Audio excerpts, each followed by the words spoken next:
तुमने अपनी मर्जी की, सबके खिलाफ जाकर कमाल को अपनाया। उसके साथ ने तुम्हें क्या फायदा दिया? बताओ मुझे, मिला कोई फायदा? मैं अपने हाल में खुश हूँ भाई। मेरे पास एक अच्छा खासा कारोबार है, 10 लोग कमाते हैं यहाँ। मजीद दौलत नहीं चाहिए मुझे, खुश हूँ मैं ऐसे। भाई, मेरे प्यारे भाई। दादी देखिए, भाई ठीक हो गए तो मैं वही करूँगी जो आप कहती हैं। मैं प्रॉमिस करती हूँ, हफ्ते में एक बार आपके पास जरूर आऊंगी। अपना वेट भी कम कर लूंगी मैं, बस किसी तरह मेरे भाई ठीक हो जाए।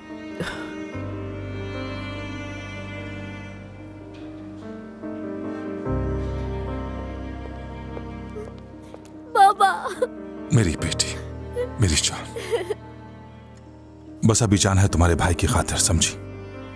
मुझे किसी के टेस्ट करवाने हैं, जाना पड़ेगा। आप कहाँ जा रहे हैं? दूर कहीं नहीं जा रहा, जल्द आ जाऊंगा। अपनी मॉम और दादी के साथ रहो। अहमद, ख्याल रखना। कमाल, इस सूरत हाल में तुम कहाँ जा रहे हो बेटा? हो क्या रहा है आखिर? इस बारे में बात करने का वक्त नहीं अभी। देखो अहमद, मैंने नताशा को सब कुछ बता दिया, जो भी सच था। अंदाजा था मुझे, अब वो इसे कैसे डील करेगी नहीं पता। कुछ मत पूछिएगा। ठीक है, तुम परेशान मत हो, मैं यहाँ सब कुछ संभाल लूंगा। मैं हॉस्पिटल से कहीं नहीं जाऊंगा। ठीक है। क्या मैं गलत कह रहा हूं?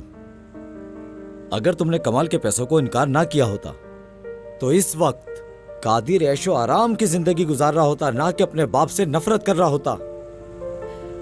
तुम्हें क्या लगता है कि मुझे नहीं पता कि तुम कमाल से पैसे लेते हो? हाँ भाई, बताओ मुझे। उसने तुम्हारे जुए के कर्जे अदा किए, क्रेडिट कार्ड की पेमेंट की तुम्हारी। उसने तुम्हें कारोबार के लिए पैसे दिए जो तुमने उड़ा दिए। इन सब बातों का उससे क्या लेना देना? मैंने जो कुछ तुम्हारे लिए किया, क्या वो भूल गई? जब मैं जेल से बाहर आया तो तुम मां बनने वाली थी और तुम्हारे पास रहने का कोई ठिकाना नहीं था। हाँ, और उस मुश्किल वक्त में तुम्हारे साथ मैं खड़ा रहा। भूल गई हो क्या? बताओ, मैंने तुम्हारा साथ दिया और किसी ने नहीं दिया। आन रिश्तों की पहचान। Do not forget to subscribe Aan TV's YouTube channel for more entertainment.